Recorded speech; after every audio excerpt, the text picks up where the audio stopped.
नमस्कार, मैं हूं आपके साथ विभा उपाध्याय और आप सभी दर्शकों का अन्नदाता कार्यक्रम में स्वागत करती हूं। हमारे देश का किसान जन का पोषक है, वो श्रम का देवता है, अन्नदाता है।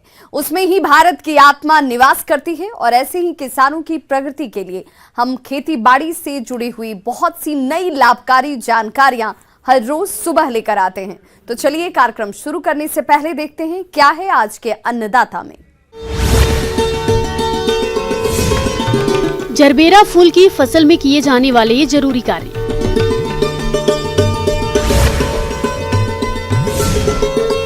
नया फलदार बाग लगाने के लिए कैसे बनाए बाग की योजना।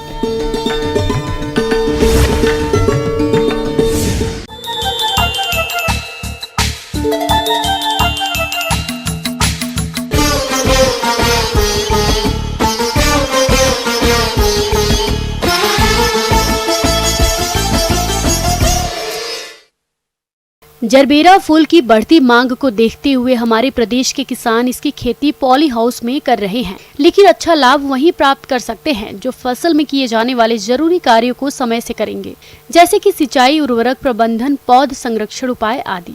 तो इन्हीं सब कार्यों को कब और कैसे करना है, इस बारे में जानने के लिए मिलते हैं डॉक्टर NK सिंह से।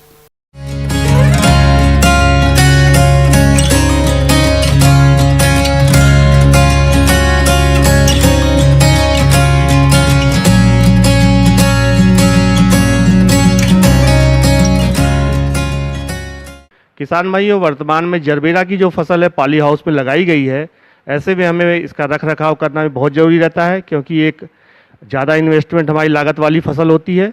तो जिन पॉली हाउसों में किसान भाइयों जहाँ से हमारी क्षतिग्रस्त हुई हो, जहाँ पे टूट फूट है, ऐसे जगह पे हमें मरम्मत का कार्य भी करना बहुत आवश्यक होता है। दूसरी जो सबसे ज़्यादा ध्यान देने योग्य बात है किसान भाइयों की, जहाँ हमारे पॉली हाउस में जरबेरा की खेती की जाती है वहाँ पे हमें कम से कम लोगों का प्रवेश हो, क्योंकि ज़्यादा लोगों के प्रवेश से रोग बीमारी होने का खतरा बहुत ज़्यादा रहता है।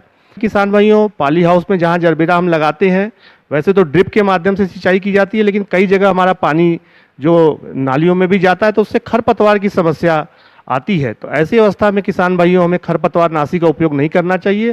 ज़्यादातर हमें निदाई गुड़ाई करना चाहिए। निदाई गुड़ाई के माध्यम से खरपतवारों को पॉली हाउस से अलग करना अत्यंत आवश्यक रहता है, ताकि हमारी जो फसल है वो सुरक्षित रहे, क्योंकि ये जो हमारे खरपतवार हैं ये कीटों को होस्ट प्लांट के रूप में रहते हैं। अगर हम जितनी साफ सफाई पॉली हाउस के अंदर रखते हैं उतनी ज़्यादा हमारी फसल सुरक्षित रहेगी कीट और बीमारियों से। दूसरी जो सबसे महत्वपूर्ण बात है कि पॉली हाउस के अंदर जो हम जरबेरा की खेती करते हैं उसमें ड्रिप के माध्यम से सिंचाई की जाती है। किसान भाइयों, जरबेरा रोपाई के 3 सप्ताह बाद टपक सिंचाई विधि को अपनाना उचित होता है। टपक विधि से सिंचाई के लिए 4 से 5 लीटर पानी प्रतिदिन प्रति वर्ग मीटर की आवश्यकता होती है। इस तकनीक से सिंचाई करने पर 500 से 700 मिलीलीटर पानी प्रति पौधा प्रतिदिन प्राप्त होता है। पानी की मात्रा मौसम और भूमि के प्रकार पर निर्भर करती है। पौधों को पानी हमेशा दिन में 12 बजे से पहले ही देना चाहिए। सबसे महत्वपूर्ण बात है कि जब हम पॉली हाउस में जरबेरा की खेती करते हैं तो हमें पौधों में पोषक तत्व भी देना बहुत आवश्यक होता है। तो किसान भाइयों, पोषक तत्व की उपलब्धता सुनिश्चित करने के लिए पानी में घुलनशील उर्वरक जो कि हमारे NPK अलग अलग ग्रेड के आते हैं, जिसमें NPK 19-19-19 है, 17-44-0 है, 12-0-45 है, 19-0-45 है, 0-52-34 है। ये अलग अलग ग्रेड के जो हमारे पानी में घुलनशील उर्वरक हैं, इनको एक सप्ताह के अंतराल पे 2 किलो मात्रा, शुरुआत हमें 19-19-19 से करनी है, 2 किलो मात्रा 200 लीटर पानी में घोल के और वेंचुरी के माध्यम से देना चाहिए, जिससे हमारे पौधों में पोषक तत्व की उपलब्धता सुनिश्चित हो सके। क्योंकि जब तक हम पोषक तत्वों की उपलब्धता सुनिश्चित नहीं करेंगे, हमारी फसल की पैदावार फूलों की अच्छी नहीं होगी जरबेरा की। और किसान भाइयों, जरबेरा की फसल में देखा गया है कि सूक्ष्म पोषक तत्वों का बहुत ही ज़्यादा मांग रहती है। तो सूक्ष्म पोषक तत्वों की कमी से हमारे पौधों में उसके लक्षण परिलक्षित होते हैं। ऐसी अवस्था में किसान भाइयों हमें जो हमारे बाजार में सूक्ष्म पोषक तत्व मिक्सचर आ रहे हैं, calcium, magnesium, iron, boron, zinc के ये मिक्सचर जो आते हैं सूक्ष्म पोषक तत्वों के मिश्रण, इनका हमें अगर पानी छिड़काव कर रहे हैं तो 5 ग्राम प्रति लीटर पानी की दर से, यानी 75 ग्राम 15 लीटर पानी में घोल के छिड़काव करना अत्यंत आवश्यक है। और अगर हम ड्रिप के माध्यम से दे रहे हैं तो 1 से 1.5 किलो मात्रा 200 लीटर पानी में घोल के हमें ड्रिप के माध्यम से देना चाहिए, ताकि हमारी फसल सुरक्षित रहे और पोषक तत्वों की कमी के किसी प्रकार के लक्षण परिलक्षित न हो पाए। जरबेरा की फसल में पौध सुरक्षा उपायों पर विशेष ध्यान देने की आवश्यकता होती है, क्योंकि जरबेरा में मुख्य रूप से सफेद मक्खी, माहू, माइट, थ्रिप्स, लाल मकड़ी और पत्ती काटने वाले हानिकारक कीटों का प्रकोप होता है, जो फसल और फूलों को काफी नुकसान पहुंचाते हैं, जिसके कारण फूल उत्पादक को अधिक नुकसान उठाना पड़ता है। किसान भाइयों, जरबेरा की फसल में पौध प्रबंधन करना भी अत्यंत आवश्यक है। जैसा कि हम लोग देखते हैं कि जो हमारे पॉली हाउस की फसल है उसमें रस चूसक कीटों का प्रकोप कई बार हो जाता है। सफ़ेद मक्खी जो हमारे रस चूसक कीट है, फुदका है, हरा फुदका है, जैसिड्स है, एफिड्स है, इनके प्रकोप से हमारी फसल को नुकसान होता है, क्योंकि ये रस चूसते हैं और पौधों के फूलों को कमज़ोर करते हैं। तो इससे हम सुरक्षित करने के लिए किसान भाइयों, हमें दैहिक कीटनाशक आते हैं, इमीडाक्लोप्रिड दवा आती है 17.8% SL। इस दवा का किसान भाइयों 80 ml प्रति एकड़ के हिसाब से, यानी 8 ml दवा 15 लीटर पानी में घोल के छिड़काव करना चाहिए। किसान भाइयों, वर्तमान में देखा गया है कि जो जरबेरा की फसल है इसमें मिल्ड्यू रोग का दहिया रोग का प्रकोप देखा जा रहा है, जिससे हमारे पौधों पे पाउडर नुमा बनता है और पत्तियां सूख जाती हैं। ऐसी अवस्था में किसान भाइयों इस रोग का नियंत्रण करना अत्यंत आवश्यक है। तो दहिया रोग के नियंत्रण के लिए किसान भाइयों सल्फेक्स दवा आती है, सल्फेक्स 80% WP वेटेबल पाउडर 2.5 से 3 ग्राम प्रति लीटर पानी की दर से, यानी 15 लीटर पानी में 40 से 45 ग्राम इसको हमें घोल के छिड़काव करना चाहिए। किसान भाइयों, तो मेरे द्वारा जो भी आपको जानकारी प्रदान की जा रही है उसको आप निश्चित अपने जरबेरा की खेती में अपनाएं। अधिक जानकारी के लिए आप मेरे मोबाइल नंबर 9981828648 पर संपर्क कर सकते हैं। धन्यवाद। किसान भाइयों, अभी तक आपने खेती से जुड़ी हुई कुछ उपयोगी जानकारियां देखी। अब लेते हैं एक छोटा सा ब्रेक, जल्द लौटेंगे और कार्यक्रम में आगे भी है खेती बाड़ी से जुड़ी हुई महत्वपूर्ण जानकारियां, तो बने रहिए हमारे साथ।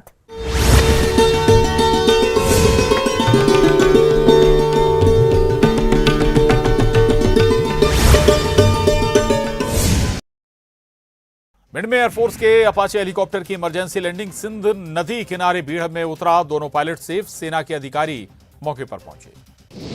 जबलपुर में एनआईए और एटीएस की ज्वाइंट एक्शन में वकील अहदुल्ला उस्मानी के ठिकाने से हथियारों का जखीरा बरामद। एनआईए को रोकने और कार्यवाही में बाधा उत्पन्न करने का मामला दर्ज। वकील के भाई और बेटे समेत 3 लोगों पर मामला दर्ज।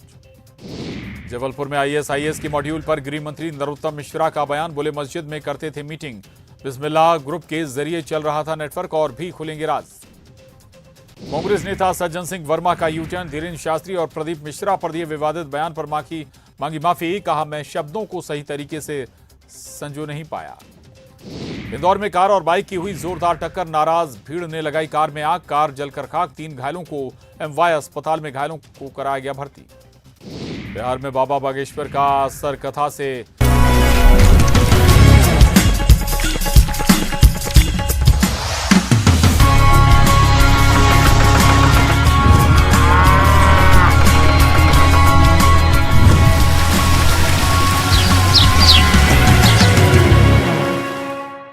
ब्रेक के बाद एक बार सभी दर्शकों का एक बार फिर से अन्नदाता में स्वागत है। चलिए रुक करते हैं अगली कड़ी की ओर।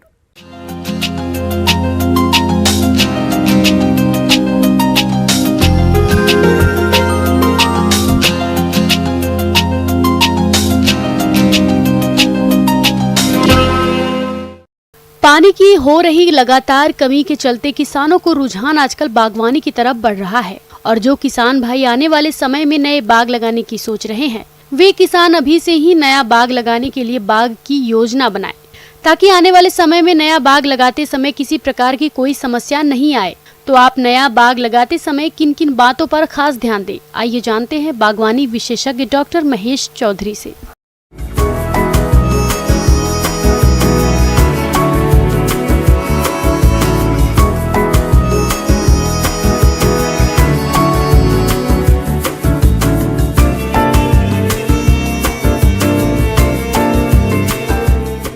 बात करेंगे बाग बगीचों के बारे में। जो किसान भाई नए बाग बगीचे लगाना चाहते हैं, क्योंकि जब भी हम बाग बगीचों की बात करते हैं तो ये अन्य फसलों की तुलना में इसमें जो इनिशियल जो प्रारंभिक जो खर्चा होता है वो काफ़ी ज़्यादा होता है।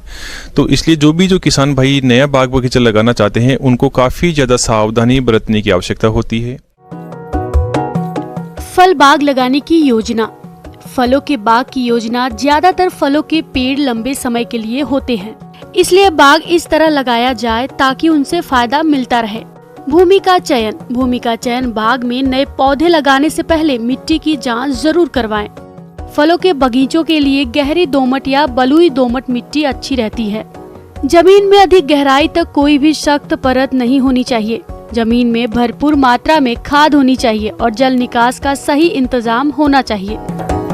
जो किसान भाई अभी नया बाग बगीचा लगाने के लिए सोच रहे हैं तो मैं उनको बताना चाहूँगा कि मई जून का जो समय है वो गड्ढे तैयार करने के लिए सबसे अनुकूल होता है, क्योंकि इस समय जो सूर्य है वो अपनी पूर्ण गर्मी दिखाने लग जाता है और जो टेम्परेचर होता है, जो तापमान होता है वो 45 से 50 डिग्री सेल्सियस तक पहुंच जाता है। तो इस समय हमें गड्ढों की तैयारी कर लेनी चाहिए। पौधे हम कौन से पौधे लगाना चाह रहे हैं, जैसे यदि बड़े आकार के पौधे जैसे बेलपत्र, जामुन, आम ऐसे पौधे लगाना चाह रहे हैं तो हमें जो गड्ढे हैं उन गड्ढों के जो आकार 1 इंटू 1 मीटर यानी 1 मीटर गहरा, 1 मीटर चौड़ा और 1 मीटर ऊंचा गड्ढा हमें तैयार करना चाहिए। इसी तरह यदि मध्यम आकार वाले पौधे जैसे अमरूद, नींबूर के फल हम लगाना चाह रहे हैं तो उसके लिए लगभग 60 इंटू 60 सेंटीमीटर आकार के गड्ढे हमें तैयार करने होते हैं। साथ ही हमें यदि छोटे आकार के पौधे जैसे पपीता, केला लगाना होता है तो उसके लिए हमें 30 इंटू 30 सेंटीमीटर आकार के गड्ढे तैयार करने होते हैं। बात आती है कि हम गड्ढों के आपस में दूरी कितनी रखें।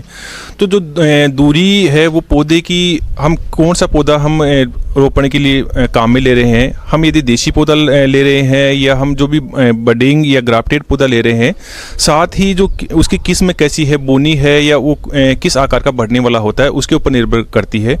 सामान्यतः जो बड़े आकार वाले जो पौधे होते हैं उसके लिए हम 10 इंटू 10 मीटर का हम रखते हैं, यानी जो कतार से कतार की दूरी 10 मीटर रखते हैं और जो पौधे से पौधे की दूरी हम 10 मीटर रखते हैं। मध्यम आकार वाले जो पौधे होते हैं जैसे नींबूर ये फल है या अमरूद वगैरह है तो उसके लिए हम 5 इंटू 5 मीटर यानी पौधे से पौधे की दूरी 5 मीटर और कतार से कतार की दूरी भी हम 5 मीटर रखते हैं। जो छोटे आकार का पौधे जैसे पपीता वगैरह है तो उनके लिए हम पौधे से पौधे की दूरी 1 से 2 मीटर की हम रखते हैं। कतार से कतार या पौधे से पौधे की दूरी वो निर्भर करती है किस्म की, क्योंकि आजकल हमारा जो मुख्य उद्देश्य होता है कि कम क्षेत्रफल में हम ज़्यादा से ज़्यादा पौधे उगाएं और उन उगाए गए पौधों से हम अधिक से अधिक पैदावार ले पाएं। तो ये ज़रूरी होता है सघन बागवानी। हम जितने पौधों को सघन लगाएंगे या हम उसके कैनोपी जो पौधे का जो छत्रक होता है, छत्र का प्रबंधन करके हम कम क्षेत्रफल में अधिक से अधिक पौधों का यदि हम रोपण करेंगे तो उससे ज़्यादा हमें आमदनी मिलेगी।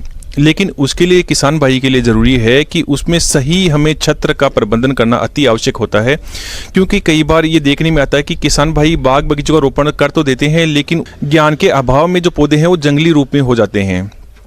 तो उसके कारण हमें पौधे की किस्म के अनुसार या सही किस्म के पौधे खरीदना आवश्यक होता है। मई जून के महीने में जब हम गड्ढे खोद लेंगे तो गड्ढों को जब भी हम खुदाई करते हैं तो जो ऊपर की आधी मिट्टी होती है उसको हम एक जगह रख लेते हैं और जो नीचे वाली जो आधी मिट्टी होती है उसको हम फैला देते हैं। ऐसा क्यों होता है किसान भाइयों? क्योंकि जो ऊपर वाली जो मिट्टी होती है, जो सोइल होती है लगभग 15 सेंटीमीटर की, तो उसी में जो अपना ऑर्गेनिक मैटर, जो कार्बनिक पदार्थ होता है या दूसरे तरह के जो पोषक तत्व होते हैं वो उसी में उपलब्ध होते हैं। तो लगभग हम 1 महीने तक हम उस गड्ढे को क्योंकि खुला रखते हैं, जो मिट्टी में जो सोइल बोर्न जो पैथोजेंस है या जो जीवाणु है या फफूंद है वो उस अधिक तापमान के कारण नष्ट हो जाती है। इसके बाद प्रत्येक गड्ढे को गोबर की सड़ी हुई खाद 20 से 25 किलोग्राम, सुपर फास्फेट 250 ग्राम, क्यूनाल्फास 50 ग्राम, नीम की खली 2 किलोग्राम और गड्ढे की मिट्टी डालकर भर देना चाहिए। मिश्रण में खेत की ऊपरी मिट्टी को मिलाना चाहिए। बरसात शुरू होने से पहले मिश्रण से गड्ढे को खेत की सतह से कुछ ऊंचाई तक दबाकर भर देना चाहिए। अक्सर देखने में क्या आता है कि किसान भाई गड्ढा खो तो लेते हैं लेकिन उन गड्ढे के अंदर ही पौधों को लगा देते हैं और जब भी बारिश होगी, बारिश वाले मौसम में जो अपने पौधे होते हैं वो पौधे खत्म हो जाते हैं।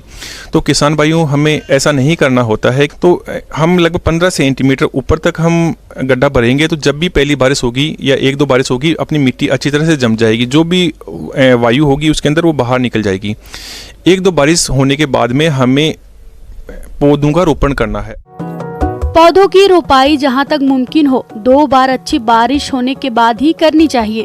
नर्सरी पौध सरकारी या प्रमाणित संस्थान से ही चाहिए और जड़ों को पूरी तरह बचाकर तैयार गड्ढे में रोपाई सावधानी पूर्वक करते हैं। इसके बाद हल्की सिंचाई कर देते हैं। वहीं पौध लगाने का सही समय जुलाई से अगस्त माह उपयुक्त है। इस प्रकार किसान नए फल बाग लगाकर आने वाले समय में अच्छी आमदनी कमा सकते हैं। जब भी हम नया बाग बगीचों का रोपण करना चाह रहे हैं तो हमें हमेशा वैज्ञानिक ढंग से ही बाग बगीचे एक रोपण करना है। आगे और भी है खेती बाड़ी से जुड़ी हुई बहुत सी रोचक जानकारियां, पर यहां रुकेंगे एक छोटे से ब्रेक के लिए। जल्द हाजिर होते हैं।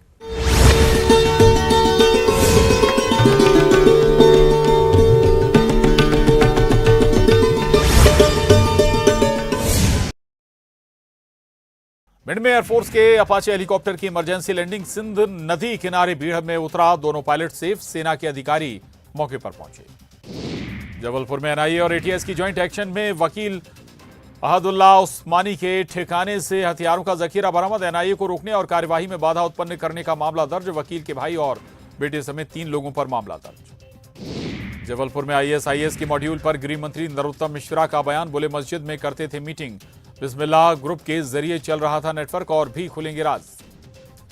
कांग्रेस नेता सज्जन सिंह वर्मा का यूटर्न। धीरेन्द्र शास्त्री और प्रदीप मिश्रा पर दिए विवादित बयान पर मांगी माफी। कहा, मैं शब्दों को सही तरीके से संजो नहीं पाया। इंदौर में कार और बाइक की हुई जोरदार टक्कर। नाराज भीड़ ने लगाई कार में आग। कार जलकर खाक। 3 घायलों को एमवाय अस्पताल में घायलों को कराया गया भर्ती। बिहार में बाबा बागेश्वर का असर कथा।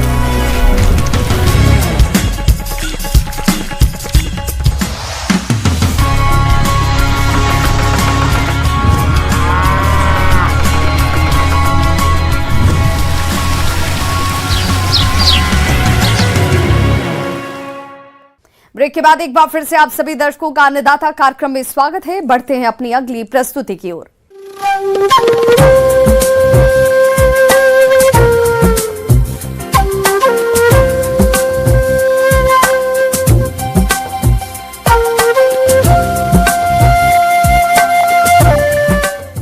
मौसम के अनुसार प्रबंधनों पर ही टिकी है आपकी खेतीबाड़ी, और इसलिए मौसम पूर्वानुमान और उस पर आधारित साप्ताहिक कृषि सलाह इस प्रकार है।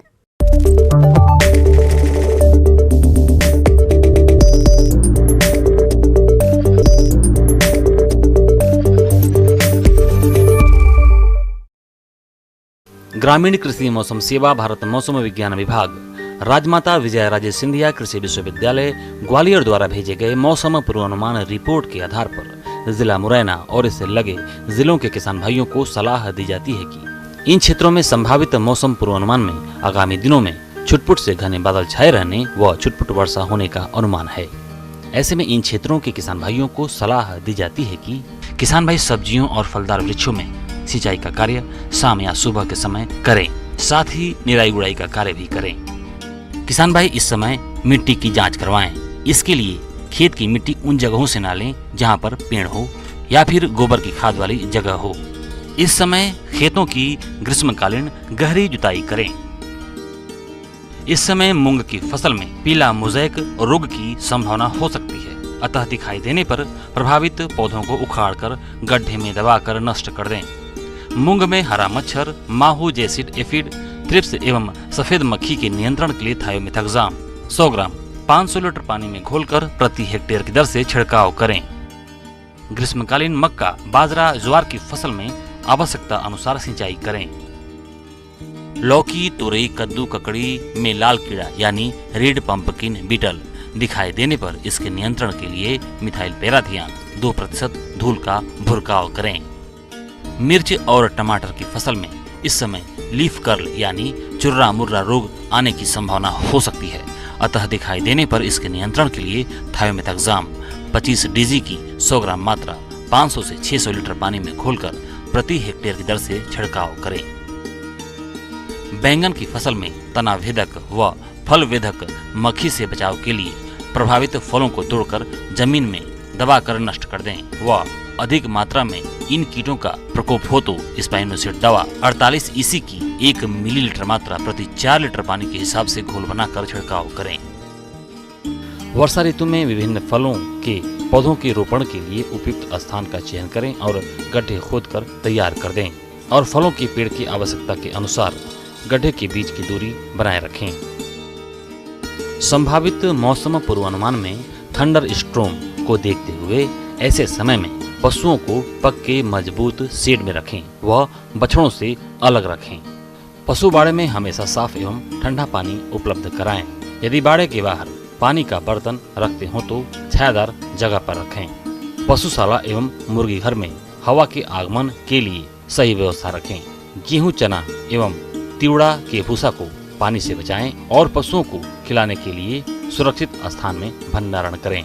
तापमान में बढ़ोतरी के साथ साथ मच्छरों एवं मक्खियों का प्रकोप बढ़ रहा है, अतः इनसे बचाव के लिए पशु बाड़े में सही व्यवस्था करें।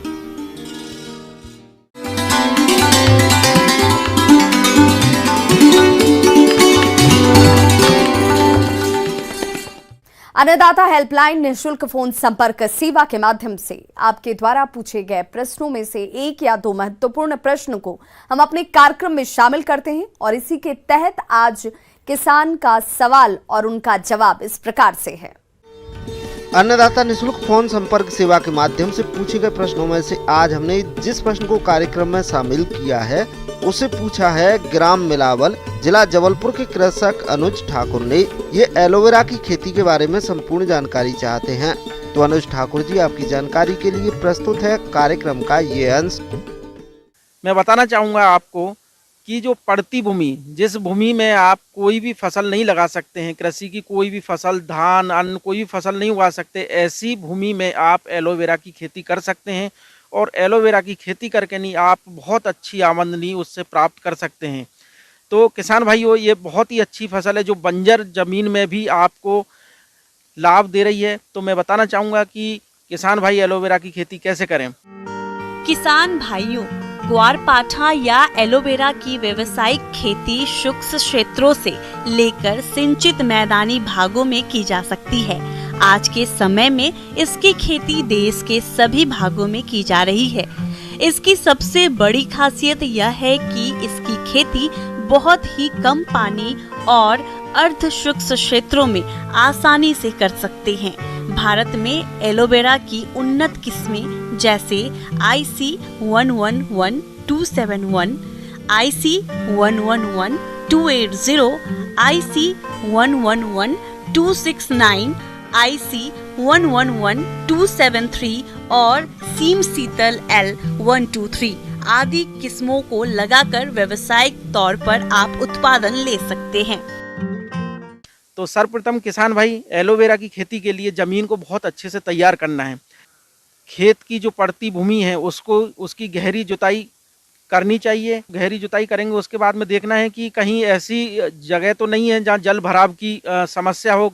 तो ऐसे जो जल भराव वाली जगह हैं उनको अपन को समतल करना है और समतल करने के बाद में फिर उसको अपन अच्छे से 1-2 बार और कल्टीवेटर से जुताई करें। जुताई करने के बाद में फिर उसमें अपन अगर 1 एकड़ की बात करें तो 10 टन गोबर की सड़ी हुई अच्छी खाद उसमें पर्याप्त मात्रा में मिलाएं और सड़ी हुई खाद मिलाने के बाद में फिर एक जुताई करनी है, जिससे क्या होगा कि जो खाद आपने डाला था वो पूरे खेत में मिल जाएगा।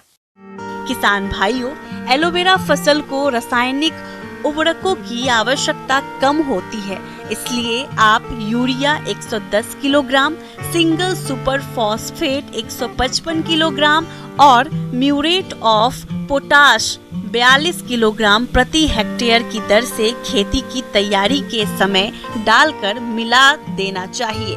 एलोवेरा की रोपाई का सबसे उपयुक्त समय जुलाई अगस्त है, लेकिन जिन किसानों के पास सिंचाई की सुविधा है वह इसकी खेती साल भर कर सकते हैं, लेकिन इस बात का ध्यान रखें कि अगर ठंड अधिक पड़ रही हो तब इसकी रोपाई नहीं करनी चाहिए।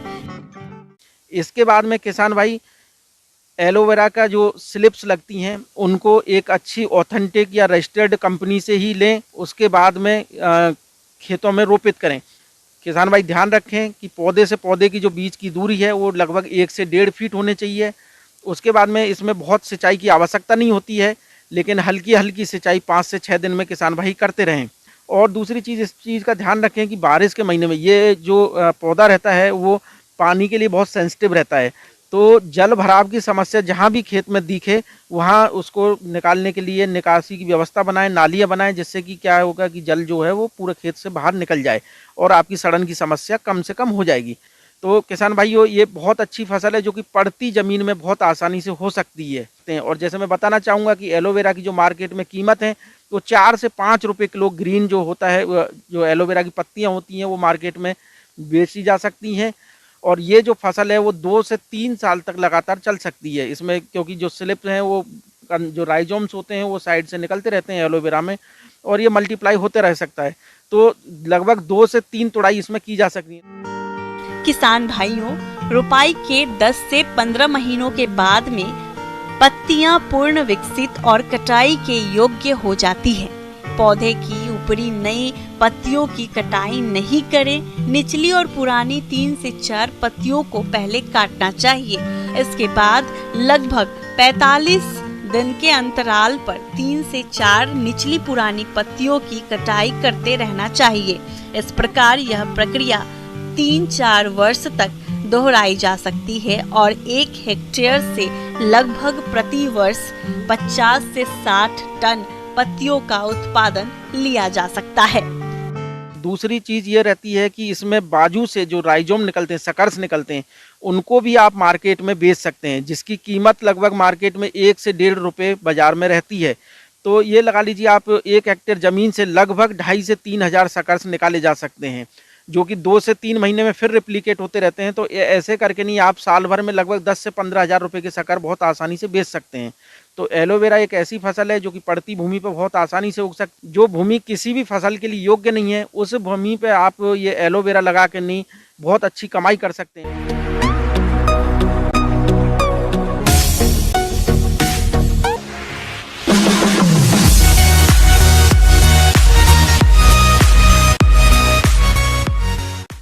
आइए अब एक नजर डालते हैं राज्य के कुछ चुनी हुई मंडियों के प्रमुख फसलों के बाजार भाव पर।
किसान भाइयों, अन्नदाता आपकी सेवा के लिए संकल्परत है। कृषि संबंधित समस्या और सुझावों के लिए आप हमें इस पते पर संपर्क कर सकते हैं।